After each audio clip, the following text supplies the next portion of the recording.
जय सिया राम। बाबा नीम करोली महाराज की महिमा अद्भुत है। बाबा नीम करोली की कृपा व्यक्ति पे हो जाए तभी उनकी महिमा से कोई अवगत हो सकता है।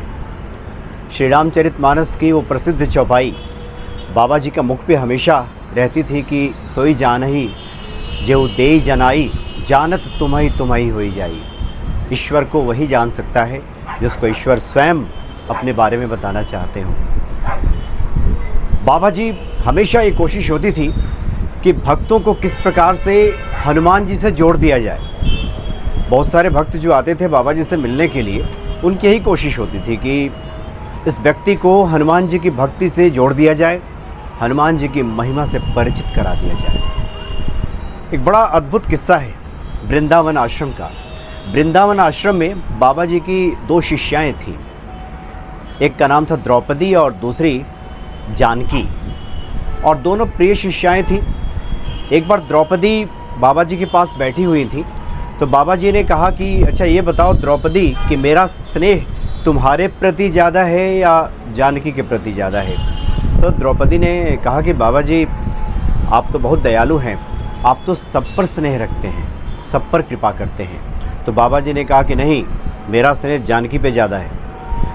इससे द्रौपदी को बड़ा आघात पहुंचा, वो एक तरह से आहत हो गई और उसने सोचा सब जगह से ठोकरें खाने के बाद, सब जगह से थकने के बाद तो बाबा जी की शरण में आई है और बाबा जी आज ये कह रहे हैं कि उसका स्नेह जानकी से ज़्यादा है, और है ही नहीं वो द्रौपदी को बता भी रहे हैं। बहुत आहत हुई और इसी अवस्था में वो वृंदावन आश्रम से बाहर निकल गई, भटकने लगी कि अब यहाँ पे रहने से क्या फ़ायदा, यहाँ भी हृदय को आघात पहुँचा है, दिल टूट गया है। सब जगह से थक हार करके बाबा जी के पास आई थी और बाबा जी भी ऐसी बात कह रहे हैं तो अब वो कहाँ जाए। इस तरह से वृंदावन की गलियों में वो भटकती रही, लेकिन जाए कहाँ, कोई दूसरा ठौर ठिकाना भी नहीं। एक बाबा जी के सहारे ही वो आश्रम में आई थी और वहीं रहती थी, कहाँ जाए, कोई ठौर ठिकाना उसे सूझ नहीं रहा था। भटकते भटकते एक गली में पहुँची, वहाँ उसे हनुमान जी की एक छोटी सी मूर्ति दिखाई दी। उसने हनुमान जी की मूर्ति वहाँ पे ख़रीद लिया और कहा कि अब तो बस हनुमान जी का ही सहारा है। हनुमान जी के प्रति उसकी निष्ठा, उसकी लगन, उसकी भक्ति, उसका समर्पण उस वक्त बहुत ही तीव्र वेग से जुड़ा और हनुमान जी की उस मूर्ति को लेकर के पुनः आश्रम में आ गई। मन तो उसका अभी भी व्यथित था, अभी भी आघात पहुँचाई था बाबा जी की बातों से। लेकिन आश्रम में जैसे ही पहुँची तो बाबा जी ने उसे बुलाया और कहा कि कहाँ चली गई थी, ये क्या लेकर के आई हो, दिखाओ मुझे। तो उसने दिखाया कि हनुमान जी की छोटी सी मूर्ति है। तो बाबा जी ने वो मूर्ति अपने पास रख ली और कहा कि ये मुझे दे दो, और इस प्रकार से मूर्ति भी बाबा जी ने ले लिया।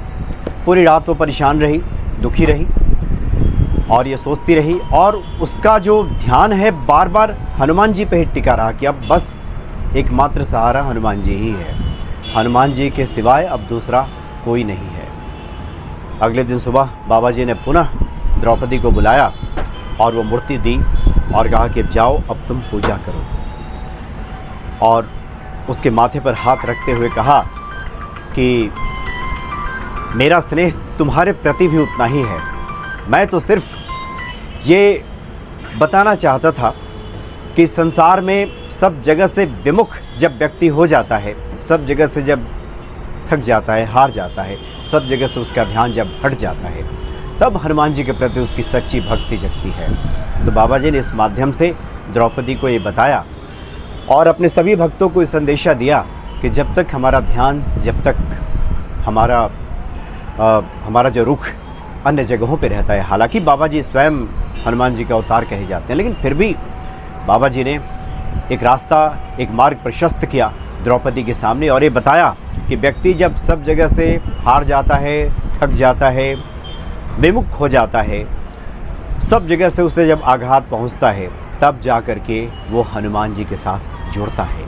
और ये जो जुड़ाव होता है, ये सच्चा जुड़ाव होता है, ये जो भक्ति होती है, ये एक निष्ठ भक्ति होती है, जो श्रद्धा होती है, ये अटूट श्रद्धा होती है, जो विश्वास होता है, ये विश्वास गहरा होता है। तो बाबा जी इस तरह कई उदाहरण हैं कि इस तरह के कई उदाहरणों के जरिए बाबा जी ने स्पष्ट संदेश दिया अपने भक्तों को कि जब तक हमारी आस संसार के साथ जुड़ी रहेगी, जब तक हम इधर उधर में लगे रहेंगे, तब तक ये सच्ची भक्ति नहीं जग सकती। तो बाबा जी का तो एक ही लक्ष्य था कि अपने भक्तों पे कृपा करें, और वो कृपा तभी पूर्ण हो सकती है जब हनुमान जी के प्रति हमारी भक्ति जग जाए। बाबा जी ने ऐसा ही करके दिखाया। तो अद्भुत हैं बाबा जी की लीलाएं, अद्भुत है उनकी महिमा। जैसे जैसे उनकी महिमा से भक्त परिचित होते हैं, वैसे वैसे वो आश्चर्यचकित हो जाते हैं और बाबा जी के प्रति उनकी भक्ति और भी गहरी हो जाती है। जय सिया राम।